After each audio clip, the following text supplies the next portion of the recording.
Hello guys, এখন আমরা যাচ্ছি তারাপীঠ। সবাই চলো চলো করছে। সবাই চেপে করছে, কেউ আসার নাম করছে না।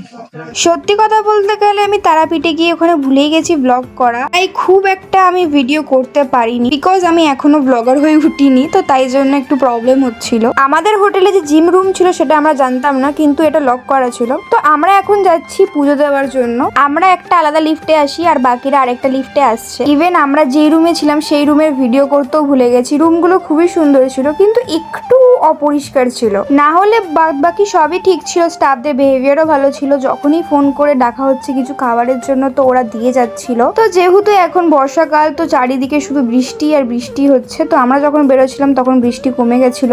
আমাদের হোটেলটা নেওয়ার কারণ একটাই, সেটা হচ্ছে সুইমিং পুল। কিন্তু সবার সুইমিং পুলটা পছন্দ হলেও আমার অতটা খাস লাগেনি সুইমিং পুলটা। তারপরে হোটেল থেকে বেরিয়ে আমরা টোটো ধরি আর টোটো ধরে চলে যাই মন্দিরের উদ্দেশ্যে। তো এখানে সব থেকে বড় কথা হচ্ছে আমার এখানে খুব খিদে পেয়ে গেছিল, কারণ আগের দিন রাত্রিবেলা ট্রেনে আমরা 12টার সময় খেয়েছিলাম, তারপরে আর কিচ্ছু খাইনি। আর হোটেলে আমরা পৌঁছেছিলাম 3:30 নাগাদ করে।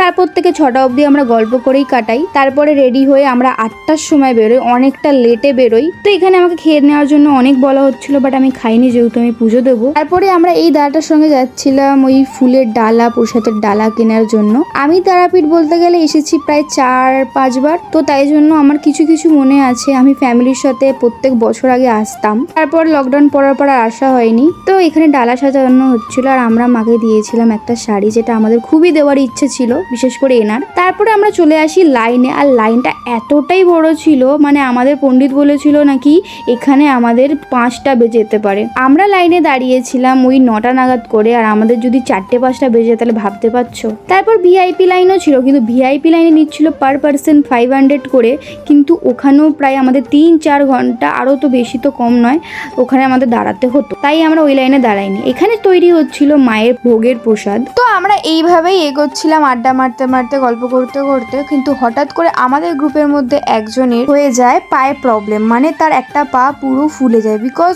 ওর পায়ে একটু ফ্র্যাকচার ছিল। তো ওটা ঠিক হওয়ার সঙ্গে সঙ্গে ও ঘুরতে চলে আসে আর ওই পা নিয়েও হাঁটে, তার জন্য পা পুরো ফুলে ঢোল হয়ে গেছিল। তো তোমরা দেখতে পাচ্ছ এই পাশের লাইনে আমরা ছিলাম, এখন আমরা এই লাইনে চলে এসেছি। আর এই লাইনে কোনো লাইন নেই, মানে এটা জাস্ট বেরিয়ে যাওয়ার লাইন।